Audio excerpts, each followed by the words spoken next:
샬롬. 지난밤에도 안녕히 주무셨습니까? 주님의 이름으로 문안드립니다. 오늘은 2월 7일 금요일입니다. 우리 어제 새벽 말씀 묵상부터 벌써 민수기로 들어갔는데요.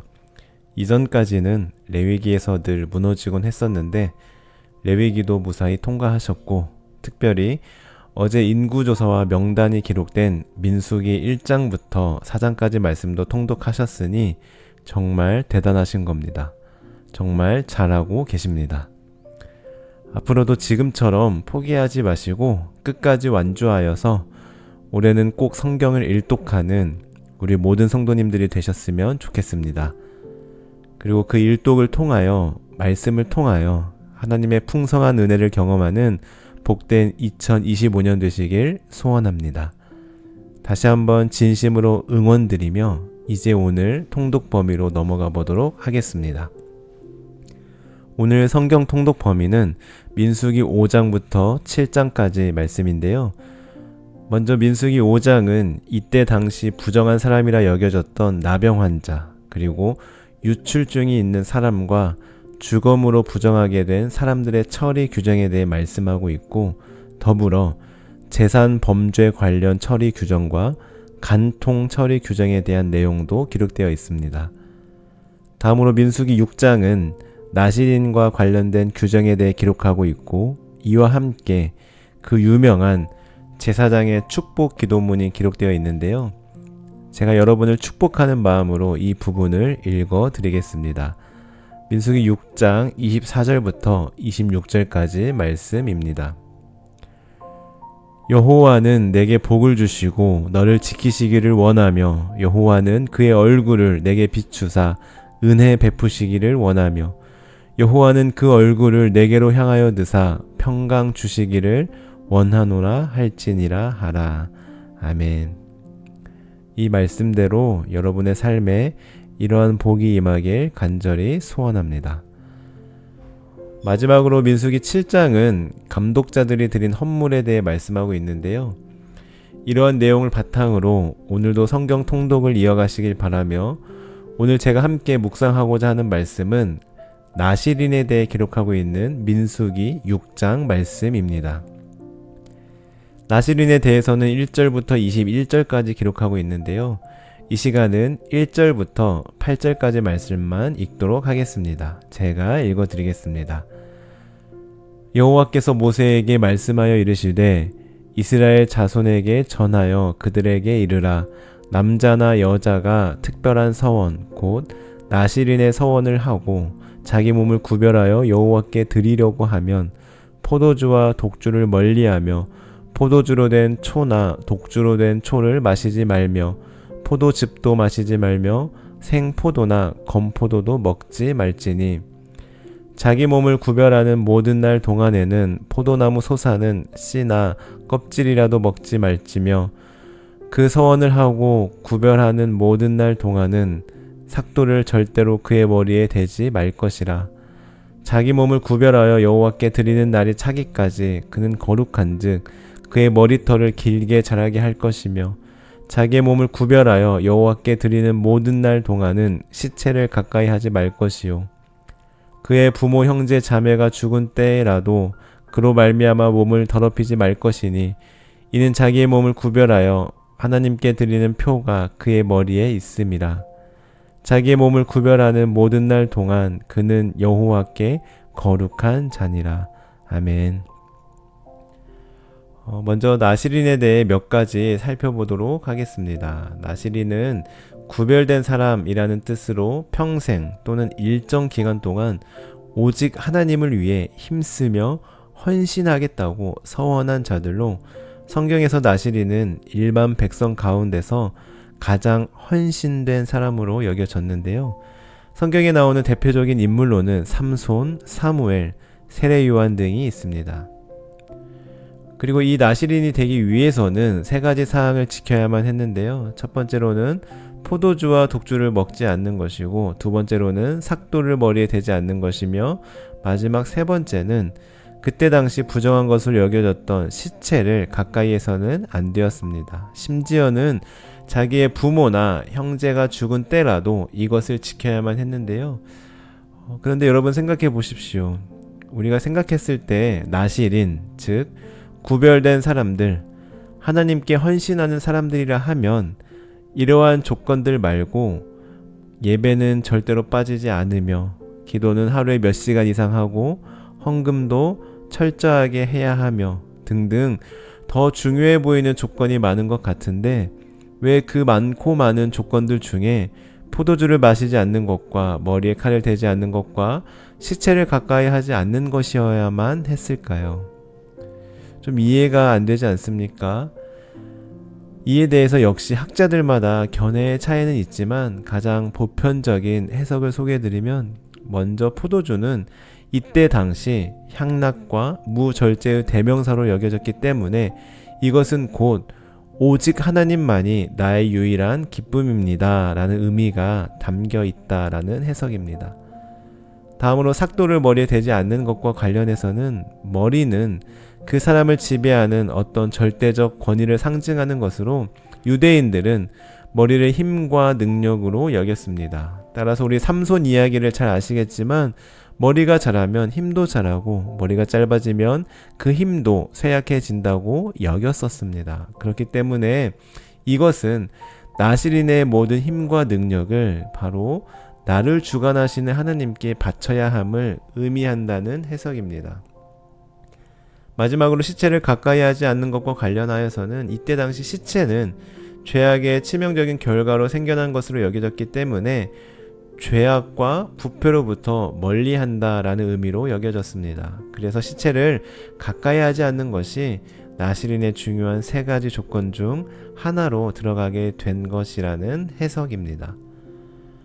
다음으로 나실인의 서원 기간 종료 절차에 대해서 13절부터 31절까지에서 기록하고 있는데요.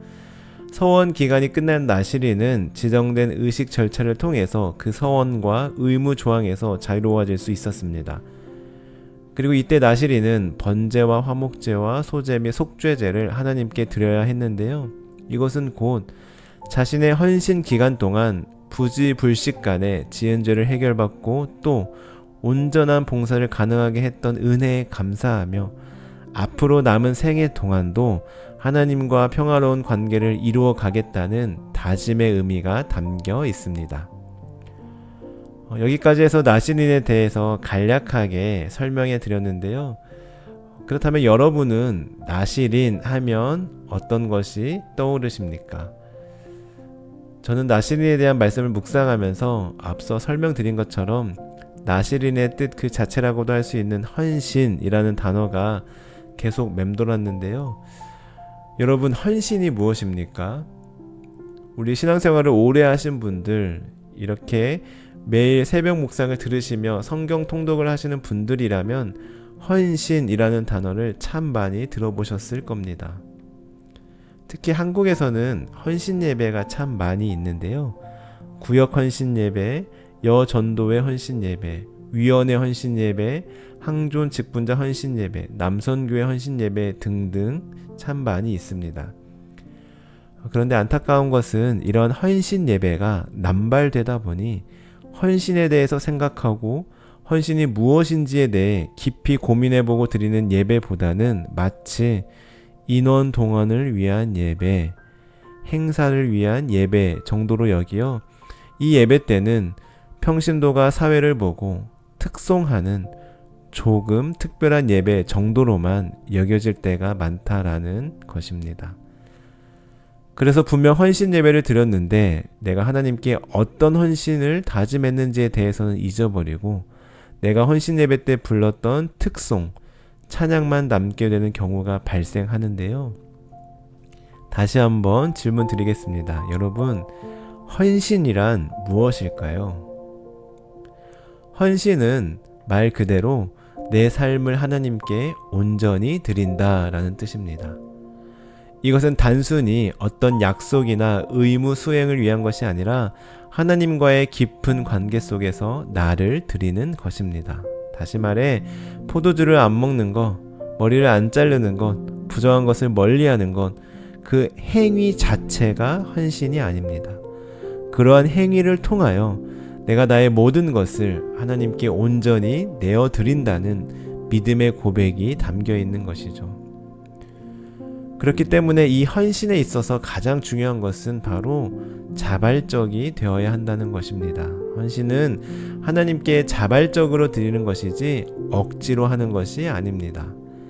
하나님과의 깊은 사랑과 하나님에 대한 신뢰를 바탕으로 내가 자발적으로 하게 되는 것이 바로 헌신이라고 할 수 있습니다. 따라서 헌신은 내가 특송을 부른다고 해서 헌신하는 것도 아니고 내가 특별한 헌금을 드린다고 해서 헌신하는 것도 아닙니다.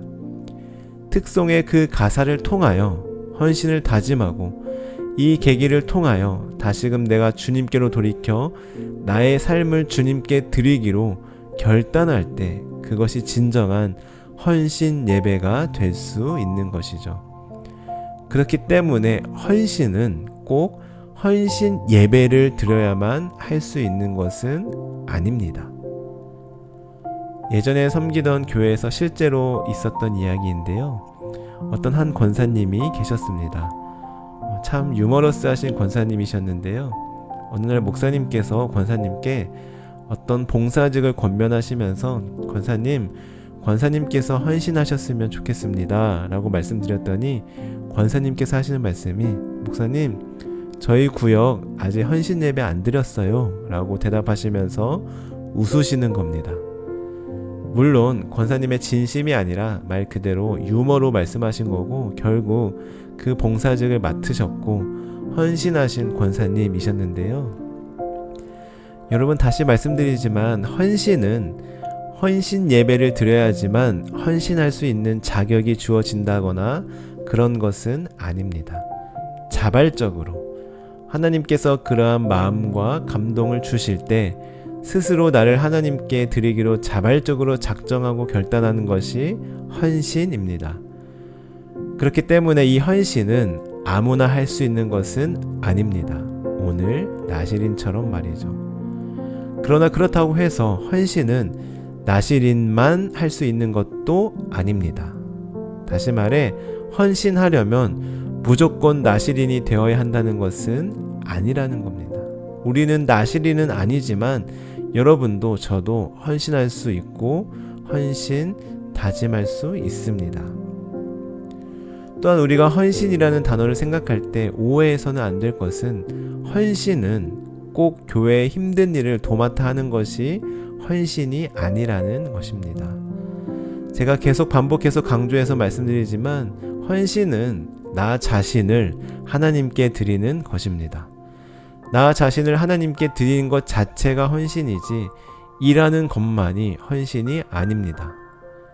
이처럼 하나님께 자신을 드리는 것 자체가 헌신이기 때문에 헌신을 다짐한 사람은 헌신하는 사람은 하나님을 최우선으로 삼고 하나님의 일을 가장 중요하게 생각합니다.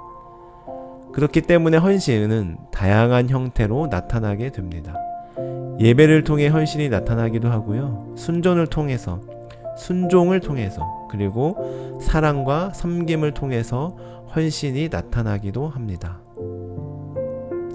사랑하는 성도 여러분, 오늘은 나시린에 대해서 간략하게 살펴보았고 나시린 하면 떠오르는 헌신의 의미와 자격에 대해서 집중적으로 함께 나누었습니다. 정리해보면 헌신은 어떤 단순한 의무가 아니라 나의 삶을 하나님께 온전히 드리는 것이기 때문에 어떻게 보면 하나님을 향한 사랑과 순종에서 나오는 삶의 태도라고 할 수 있습니다. 우리의 몸과 마음을 온전히 하나님께 드리고 그분의 뜻에 가장 우선순위로 두며 살아가는 것이죠. 그렇다면 여러분은 헌신이 준비되어 있으십니까? 아니, 헌신하고자 하는 마음이 준비되어 있으십니까? 내 삶을 하나님께 온전히 드리며 하나님을 가장 우선순위로 두며 살아가고자 하십니까? 혹시나 지금 당장 준비되어 있지 않으시더라도 너무 자책하지 않기를 바랍니다. 다시 말씀드리지만 헌신은 강요한다고 해서 되는 것이 아니라 자발적으로 스스로 해야 하는 것이기 때문입니다. 오늘 말씀을 기억하시면서 기도하실 때 이렇게 기도하셨으면 좋겠습니다. 하나님, 제가 하나님께 헌신하기 원합니다. 하나님, 제가 하나님께 헌신하고 싶지만 아직 제 마음이 준비가 안 된 것 같습니다. 하나님께서 도와주시길 바랍니다. 하며 기도하셨으면 좋겠습니다. 그래서 꼭 우리의 헌신이 어떤 엄청나고 대단한 희생과 포기가 아니더라도 우리의 중심이 우리 삶의 주권을 우리의 주인 되신 하나님께 온전히 맡겨드리고 내어드릴 수 있는 우리가 될 수 있게 도와주시라고, 인도해 주시라고 우리 오늘 말씀을 기억하시면서 기도하시겠습니다.